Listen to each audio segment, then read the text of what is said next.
Mirpur माथेरो Barça Gausiya जमायत पारा मिलादुल नबी सल्लल्लाहु अलैहि वसल्लम जो प्रोग्राम गोठ रमज़ान कोराई में थी गुजरो।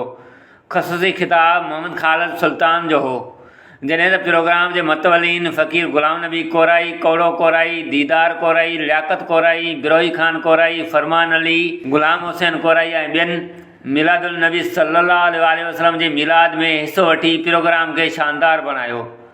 जश्न मिलाद जे प्रोग्राम में पक्कन पढ़नि ऐं नौजवाननि पिण वॾे अंग में शिरकत कई।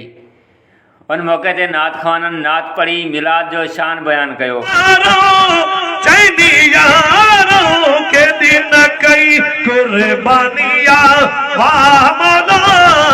तुझी बड़ी मेहरबानिया वाह मौला, तुझी बड़ी मेहरबानिया।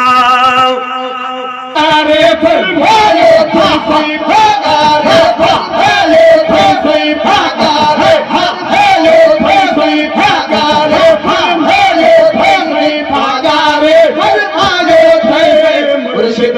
जॾहिं त ख़ुसूसी खिताब मोहम्मद खालिद सुल्तान हक़ बाहू चयो त मिलाद जो महीनो ॿिन्ही जहाननि जे सरदार जे आमद जो महीनो आहे, जंहिंजी ख़ुशी मल्हाइणु घुरिजे, मिलाद करणु घुरिजनि, जंहिंसां छुटकारो आहे।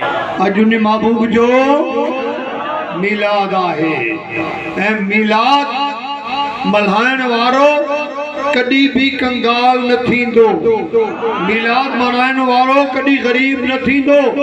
मिलाद मल्हाइण वारो कॾहिं भी बे औलाद और लावरत न थींदो।